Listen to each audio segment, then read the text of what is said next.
quickly. I don't know, man. It's cancer. There's like a million ways cancer can happen. I don't know. It's complicated. He wasn't even that bad of a president up until he became the literal worst president in American history. Well, I can think of at least a few people who top him out on that. But no, it's difficult to feel even a mote of sympathy given how like recklessly and egotistically he tanked the country by not stepping down and only running for one term. I mean, okay, even if you leave aside the whole, like, he became the centrist Voltron to overwhelm Bernie Sanders in 2020, like, leaving aside that, and we shouldn't leave that aside, but let's leave it aside to be fair. He could have just been, like, a moderate president, good on labor issues, you know, relatively speaking. He could have been that.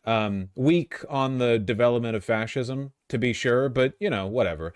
It's just fascism. It's not a big deal. But then, of course, you've got two things. For one, Gaza, where he spent the second half of his presidency nonstop laundering a genocidal fascist regime, you know, trying to galvanize people on the left in his favor against, you know, pro-Palestinian protesters. Very disingenuous. And then, secondly, the insistence on running again, which was apparently like entirely ego driven. Nobody else wanted it. Everyone else around him was like, dude, you're too old. But he didn't listen. It was him, Joe Biden, Hunter Biden, and a couple of his cohorts who were like, yeah, man, you're still spry. You're doing great. You know, why not? Run again. Who gives a And because Democrats forbid party infighting, nobody stepped against him up until the very last minute, where a coalition of every Democrat, except for the ones close to Joe Biden, forced him out. It, like, you are the degree of capitulation to fascism, you know, inherent to insisting that you be the guy when you are not the guy. Like, the amount of not just being tone deaf, man, but you're like teeing them up.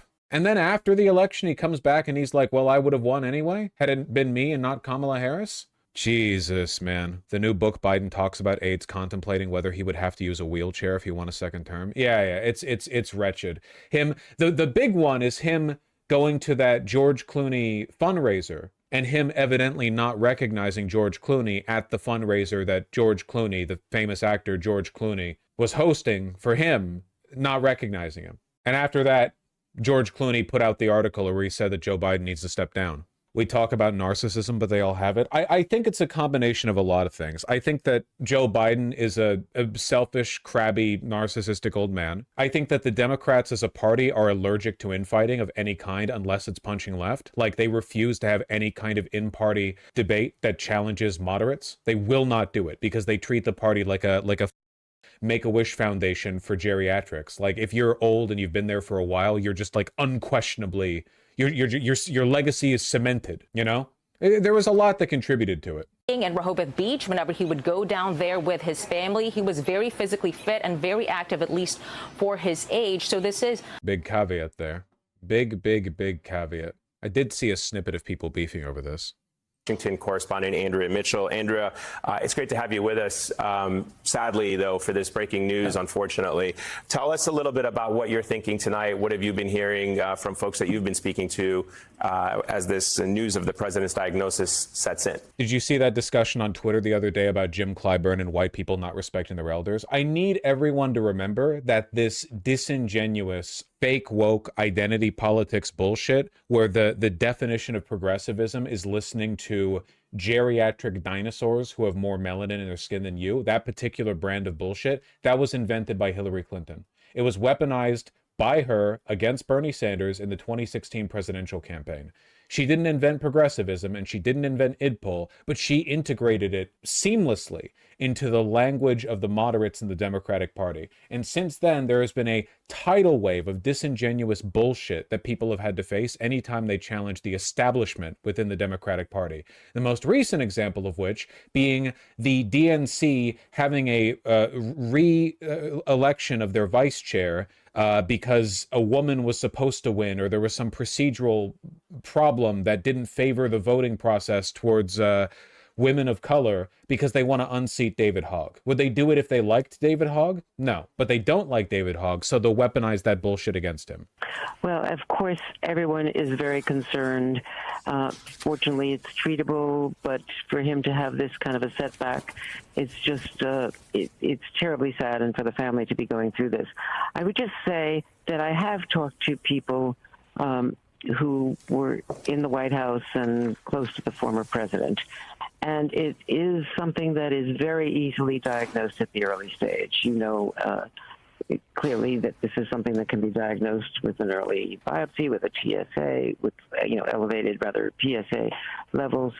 So I know something about this kind of disease, and I just know, we know. Incredibly tight-knit family. Can you take us into what you imagine or what you might have heard they may be doing this weekend, how they're offering the president's support, the conversations that might be happening in his inner circle? Well, first of all, this is a very tough time.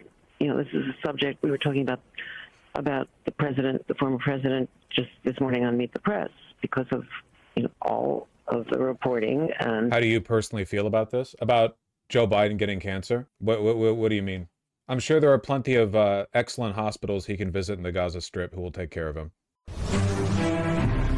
All right, we are back with our breaking news. That's NBC News, but it is unclear where the former president will receive his treatment. NBC's Yamiche Alcindor has been covering this story for us throughout the course of this evening. Yamiche, what have you learned?